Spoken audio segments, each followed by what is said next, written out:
It is the best time of the week when our Fox brethren from around the NFC West come together to boast about their team's mediocre play. Just look at the record so far this season. I'm Aaron Levine in Seattle. Today we are joined by Bailey O'Carroll in San Francisco, Richard Sines in Arizona, who never sleeps the night before we tape these things because he's so excited about this show. And, well, the Rams are apparently... Yeah, exactly. And the Rams apparently so bad that no one from L.A. wanted to join. They're too embarrassed. Actually, the folks in L.A. are all in on the Dodgers. They have no time for the Rams, apparently. So let's get started without them. Guys, I mentioned the standings just before. Not a single team in the division with a winning record through 6 games. So I kind of want to start with getting each of your thoughts about your team's record right now compared to what you expected at the start of this season. Is it where you expected? Way off from that?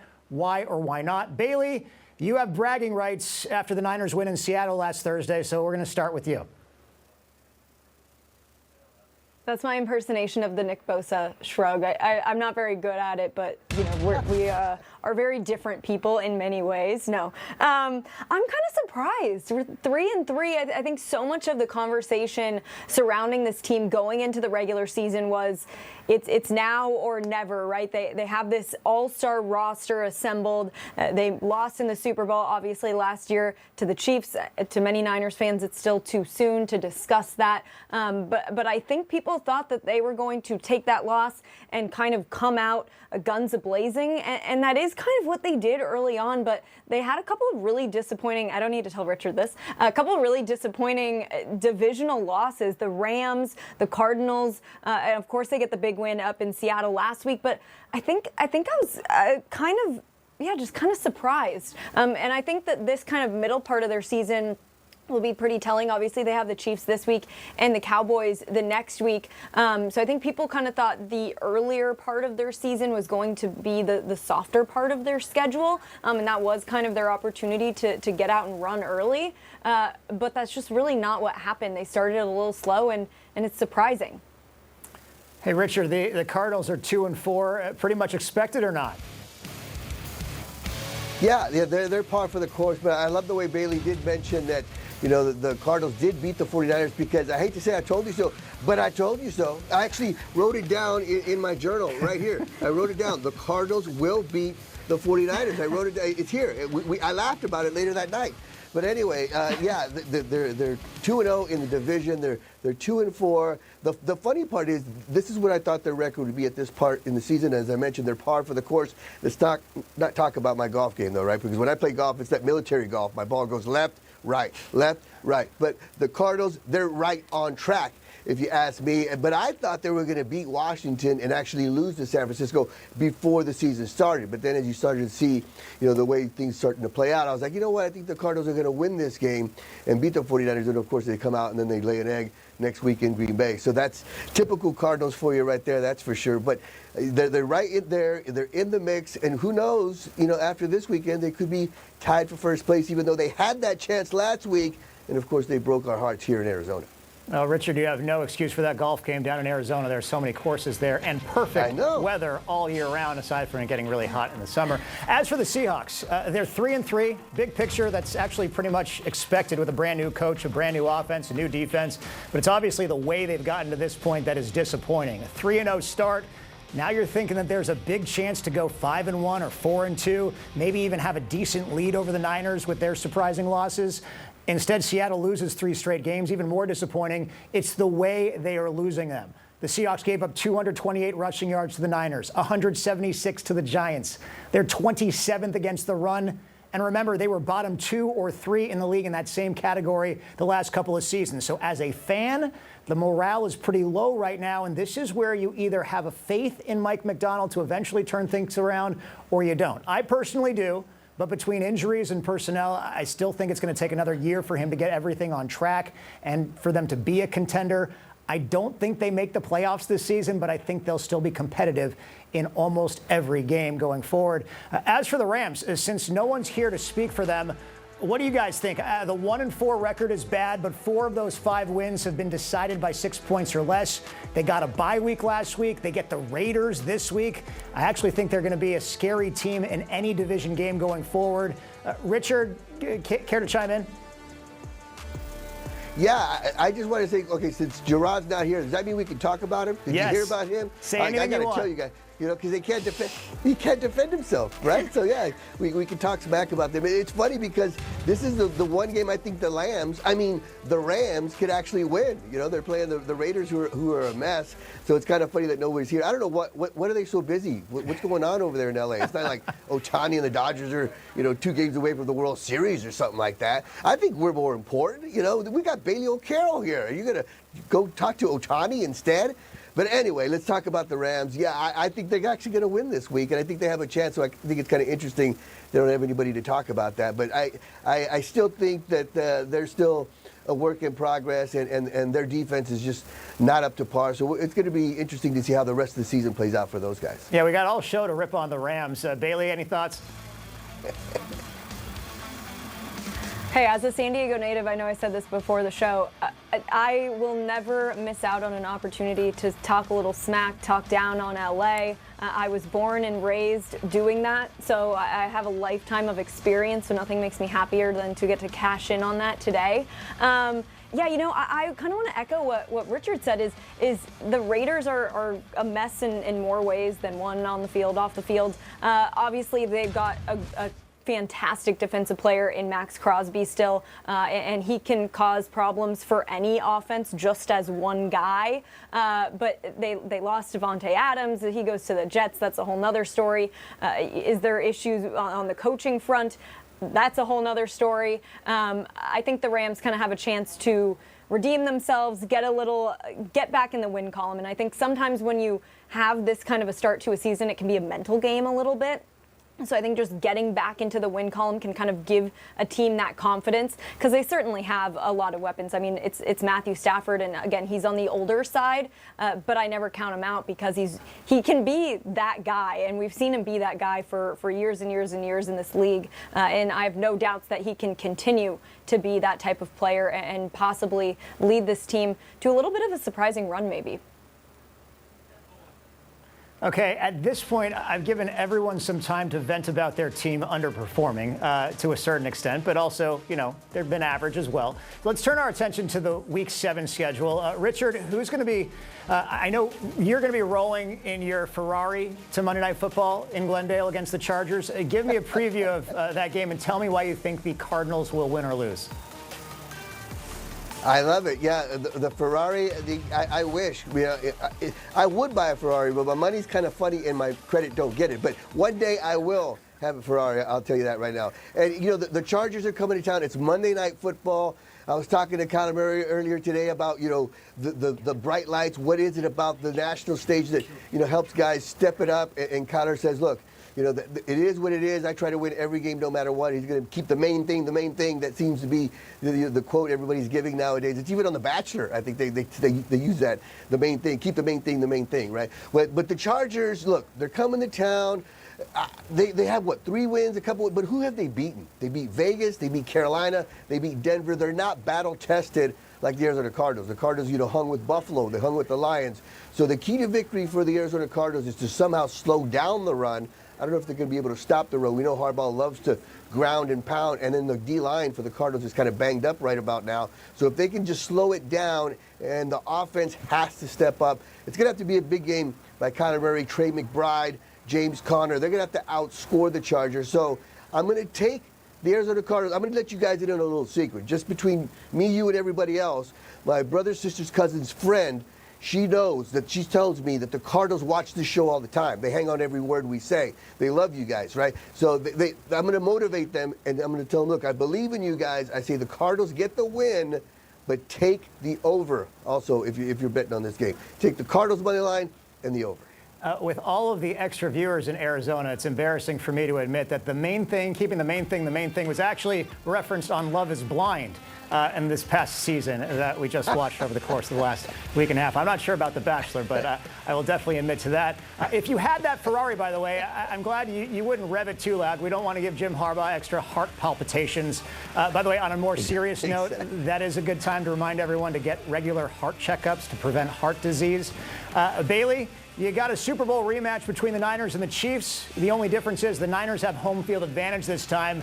Do they get a little revenge on Sunday? Why or why not? I'm going to say that they do. I think that they're going to win. I think it could go either way, but I think that the Niners are going to come out on top. They haven't beaten the Chiefs since 2014. I did a little bit of research. Brock Purdy was a freshman in high school, actually in Arizona, where Richard is right now, the last time that the Niners beat the Chiefs. It's been 10 years. So I think it's time, but I also think these guys on this roster, you talk about Fred Warner, you talk about George Kittle, have seen and been beaten enough times by Patrick Mahomes and Travis Kelce that they're not going to let that happen again. These guys are competitors at the highest level, right, on both sides of the ball. I think it's going to be a phenomenal game to watch just as a football fan in general. You get Mahomes, you get Kelce, you get Kittle, you get Purdy. There's so many phenomenal matchups and so many talented players, but I think that the Niners, I think it's their time. I think they're going to come away with it. Taylor Swift's not going to be at the game, so that's an added factor, I think. Like, she's not going to be there to maybe distract, and I think the Niners walk away with it. Bailey was burying the lead there, dropping the Taylor reference late in that analysis of the game, but it's too bad she's not going to be in the Bay Area this weekend. The Seahawks are on the road in Atlanta. The Falcons have won 3 straight games. The Hawks have lost 3 straight games. The Falcons rushed for 200 yards last week. Are the Hawks terrible against the run? Yes, they are. But there's something that still tells me that Seattle pulls this one out. They had a few extra days off after 3 games in 11 days. It was good to reset. The Seahawks are also the victim of a lot of self-inflicted mistakes this season. They are -6 in turnover differential this year. It has not been that low since Pete Carroll's first season as head coach back in 2010. That's 14 years ago. Players have been trying to do too much. DK Metcalf even said the fourth quarter interception that Geno Smith threw last week against the Niners was Metcalf's fault because he turned upfield when he should have run the correct route and stayed flat. So the messaging this week is to do your job. Be accountable for yourself. Get more guys around the football, and specifically around Kirk Cousins. Force more turnovers. I think this refocusing was good for them. They'll also likely get Myron Murphy back after 3 games away, and they picked up another defensive lineman from a trade with Jacksonville. I think they pull it out. As for the Rams, they get the Raiders at home. We talked about it a little bit in the last segment. The old L.A. rivalry from back when I was a kid. We had 2 teams in L.A. I told Richard before my allegiances were for the Cincinnati Bengals because I like their striped helmets as a 6-year-old. As for this game, the Raiders and the Rams, an absolute mess in Vegas right now. You mentioned it, Bailey, before. As much as I'd like to rip on the Rams for their 1-4 record, the Raiders are 2-4. They've looked lifeless the last couple of weeks. Devontae Adams now with the Jets. What do you guys think about this one? Well, I like the Rams. I think they're finally going to win. And, you know, I do have a trivia question for you, Aaron. Can you name one person that's had a McFlurry in 4 different continents? Can you name that person? Aside from Richard Sines? No, it's Bailey O'Carroll. She is the McFlurry queen. And I'm going to tell you this right now, Bailey. If it's the 5. 49ers It's beat 5 the Chiefs, now. I will They didn't Uber update eat it. you. It's 5 now. 5 kind of. Whoa, we're bragging now. I love it. Look, if the 49ers beat the Chiefs, I will send you a McFlurry via Uber Eats. I'll tell you that right now. Okay? I hope that happens. I want to do that for you. But yeah, anyway, I'm going to take the Rams writing that down. Over the Raiders. The Raiders are a mess. Yeah, you know what? I'm going to put it in my journal, too. I will send Bailey a McFlurry if the 49ers win. What continents, Bailey? Well, I agree with that. I'm never going to turn down a McFlurry. Oh, what continents? Oh, my gosh, now you're going to test my geography here. North America, obviously. Well, I'll say every continent except for South America and Antarctica, which I have thought when I go there I might have to bring my own. I don't think they have McDonald's on Antarctica. I haven't checked, but something tells me that I feel like they don't. But on the Rams front, I have had a McFlurry in LA too, I'll add that. I do think the Rams are going to come away with this. I think Vegas is just too much of a disaster, especially just in the last week alone, all the changes there. I think this is, as I mentioned before, this is the Rams' perfect opportunity to get back in the win column and inflict a little bit of maybe their anger at the relatively unsuccessful season so far and put that on to the Raiders. I grew up in San Diego, as I mentioned, so I'm familiar with the Raiders-Chargers rivalry, so maybe they'll kind of take a page from that and take a little bit of that Southern California versus Raiders rivalry page. This is the education you get from the show. You learn all about McFlurries and the fact that Bailey O'Carroll discriminates against the Southern Hemisphere, not having one in South America and Antarctica. Up next, the topic is what player on your team is the biggest disappointment so far this season and why or why not? Bailey, I have no bragging rights after the Seahawks lost to you guys last week, but we're going to start with you because the Niners haven't won a Super Bowl since 1995, and that is the definition of disappointing. So who's been the biggest disappointment for the Niners so far this year? So I'm going to say Brandon Ayuk. He's a Sun Devil. I'm a Sun Devil. We were actually there at the same time. And they paid him that massive contract right in the offseason. So I think everybody and just the number on that contract alone, you're thinking this guy's going to come in, he's ready to go. Now, he did miss the entire preseason. He missed training camp. So that's going to probably factor into a little bit of a slow start. But he's kind of been, I don't want to say a non-factor because I think that's kind of degrading it too much, but he really hasn't been the Brandon Ayuk that we saw out on the field last year. He only has 23 receptions on 41 targets, no touchdowns. So I think, Brock Purdy has a lot of mouths to feed on this offense, but the Purdy to Ayuk connection just really hasn't been there at all this year, and I think that's something that a lot of fans are disappointed in, especially given that this team that is going to have some serious salary cap, I'm so used to saying injuries too with this team, it's just automatically coming out, salary cap issues next year that I think fans aren't too happy about, the performance on the field and the salary that he's getting. And Richard, I'm not sure disappointment is in your vocabulary. You're always optimistic on this show. But if you can recalibrate for a minute, what player has disappointed for the Cardinals so far this year? Well, I'm going to say the same thing Bailey said. Brandon Ayuk, he's on the chimichangas. He's been very disappointed. Yeah, Brock Purdy's got some mouths to feed. Well, the chimichangas are starving for Brandon Ayuk to do something, at least in one game. Please, like she said, 0 touchdowns. What's going on with the former Sun Devil there, Brandon Ayuk? But as far as the Cardinals are concerned, I'm going to talk about Maserati Marvin Harrison. People were so excited about him, before the season started. We thought he was just going to go off. And so far, that hasn't been the case. He had that one great first quarter, but ever since then, and I also got to blame Drew Petzing, the offensive coordinator, for not getting him the ball enough. You got to get this guy the ball. I mean, you got a Maserati, and you're going to leave it in the garage, And you're talking about me with my Ferrari. I don't have a Ferrari, but I do have a 1977 MG. It's a little two-seater. It's a roadster. And if you don't know what that looks like, I'll give you an example of what it looks like. Just the scenario. I was at a street light. Some lady pulls up with her daughter. She looks at my car. She goes, "Hey, look, Ma, it's the Stuart Little car." That wasn't the effect I was going for. I was hoping, it would be like a cool car. But yeah, if you have a Maserati, you don't keep it in the garage. If I'm driving my MG, you should drive the Maserati, that's for sure. Yeah, the pop culture references and literature references on this show are bar none. And I will say this, without the guy from the Rams here today, we might as well just analyze the Chimichangas fantasy football team for a show. That's an entire hour in and of itself. I love that. And good luck to Brandon Ayuk for both of you guys. As for the Seahawks, you might be surprised, but I'm actually going to go with DK Metcalf being disappointing this year. He's got a lot of receiving yards. He's avoided penalties, but the mistakes he's made have arguably helped cost them games. He's responsible for 3 turnovers, 2 critical fumbles. I mentioned the bad route he ran on that critical drive before on the fourth quarter in the comeback attempt last week against the 49ers.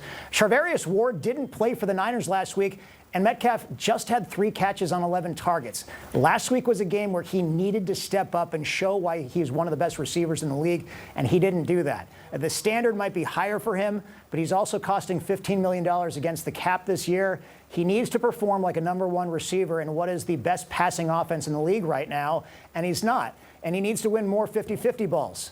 He needs to score more touchdowns. And he also needs to stop acting like a whiny child on the sidelines. You saw him either sulking after a bad drive, or he took the headset from someone else and yelled at his offensive coordinator instead. It's just not a good look. So hopefully he will get better going forward. As for bad looks, with no one from our LA affiliate able to join us today, even though the Dodgers aren't playing as we're taping this, we've got free reign to rip on the underperformers in Southern California. So I will go first. I'm going to go with DeMarcus Robinson. This is a guy who has an amazing opportunity to take advantage of Cooper Kupp's absence and Puka Nakua's absence. And the guy has put up just 12 catches in 5 games. I mean, he's on pace for more targets this season than any of his 7 other seasons in the NFL. But actual production is highly disappointing to me. We'll see if that continues against the Raiders this week. Guys, you have any thoughts on the Rams' disappointments other than us missing their brethren on the show today? Yeah, I'm going to say Gerard Moncure. I mean, where's he at? What's he doing? Exactly. You know? He's not here. You know, like I said, the Rams finally have a chance to win. He has a chance to gloat, and he's out, covering baseball like it's a big game or something like that. I don't know what's going on. But, yeah, I think also, Matthew Stafford has underperformed. Yes, his O-line is not the same, and it's amazing. He's looking like the Matthew Stafford for the Lions back in the day. But, yeah, it's funny that they're not here when they actually have a chance to win. So we got a dog on them. We got to talk smack while they're not here. Bailey, what do you think? I was going to say Stafford. I know I kind of mentioned him earlier and how good that he can be, but I don't think he's been that good up to this point. I mean, I know obviously they've been kind of plagued by injury with wide receivers and stuff, so his guys, per se, in air quotes, aren't there, and that obviously can cause a lot of issues for an offense. But Matthew Stafford's been in the league for so long, right? I forget exactly how long. I don't know off the top of my head, but it's been well over 10 years. So he should be able to kind of pivot in situations like this, and I don't think he's pivoted to the extent I thought he was going to. That being said, I think if and when those guys come back, I think that this team could certainly make a run. I don't know about playoff run, but I think they could stir some noise, cause some issues maybe in the division. And I mean, obviously the Niners lost to them, so who knows, that could come back to bite them in the butt later on, depending how things shake out as the season goes on. But yeah, I think Matthew Stafford a little bit, and I think just the team as a whole. But they're another team where you kind of look at this roster and you're like, yeah, Matthew Stafford's getting older, stuff like that. So you kind of start to think a couple of years down the road, do they have a rebuild coming? What does that look like? But now I'm getting into the weed work here. But I will say I was a little sad that LA didn't show up today, but a little happy at the same time because they beat my Padres. So I didn't want them to have the opportunity to talk smack to me. We'll be back next year, and that's all I can say. We're looking out for you on this show, Bailey. That's one of the reasons why we didn't invite them, actually. It's not that they didn't show up. We just didn't invite them because of the Dodgers beating your Padres. Finally, how about a player on your team that hasn't gotten enough credit for the job he's done this year? I'm going to start with the Seahawks, and I'm going to say Derek Hall. This is a linebacker or defensive end that most fans didn't even know was on the roster last season, even though he played in all 17 games. This year, he's leading the team in sacks with 5. He's taking advantage of the absence of Uchenna Nwosu and other players. But this guy has a very high ceiling. He's come out of nowhere this season. I'd argue that people around the league still haven't heard of him. So props to Derek Hall. I think he keeps it going and finishes this season with double-digit sacks. Richard, who needs extra credit in Arizona? Well, it's a guy that you guys in Washington are very familiar with, in Buda Baker. And you know who Buda Baker reminds me of, Aaron? Can you guess who Buda reminds me of? No, I don't have any answers.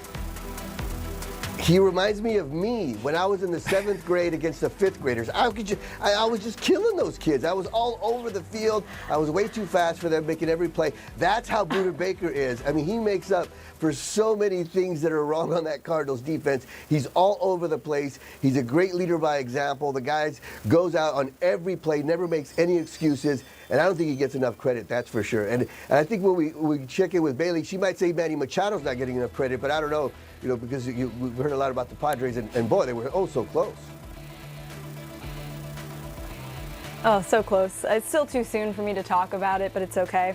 It's so hard for me to narrow down on this roster. I think Brock Purdy doesn't get his flowers enough. I think he's kind of just starting to. He's been phenomenal all season long, and really, I think, is playing as one of, if not the best quarterbacks in the NFL this year. And to be able to watch somebody like him become who he has become in front of our eyes, the progression has just been incredible to watch. But I think the Niners rookie class, I mean, this front office can draft a heck of a player. That is what I've learned this season. You've got Dominic Pooney, who has been absolutely incredible, starting all season long. And then Malik Mustafa, I think, has been incredible. Talanoa Hufanga at safety has been out basically all year long on IR. Came back for one game, then went back out on IR with another injury. And Malik has stepped up and become a starter, and a phenomenal starter at that. I don't want to rub salt in the wound, but getting that interception, I think, like 3 minutes into the game in Seattle,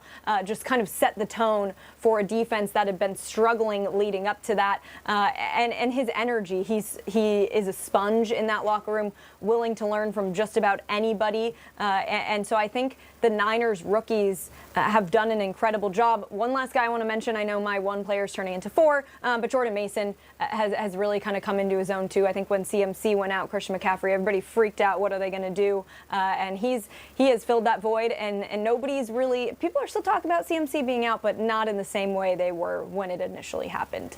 Yeah, Bailey, you get extra credit because you named 4 people instead of 1, so you're going the extra mile this season down there. As for the Rams, I would have given our colleagues in LA extra credit for showing up today on top of covering the Dodgers in the NLCS, but instead no GPA boost for them.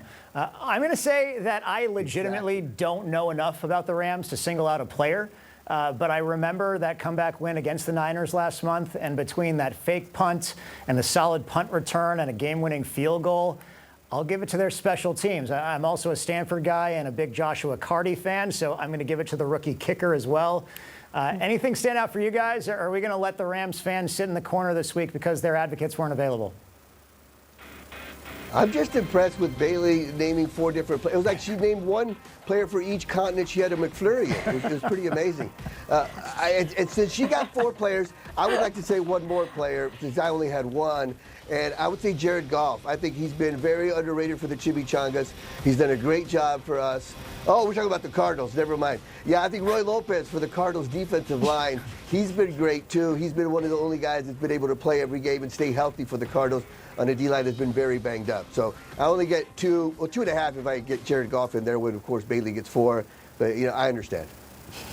Yeah, and listen, you snooze, you lose. You were down in L.A. We wish the Dodgers the best of luck in the playoffs, but also hope the sports guys from L.A. are willing to come back to defend their turf next week as well. Bailey, Richard, thanks so much, and we will see you all next week.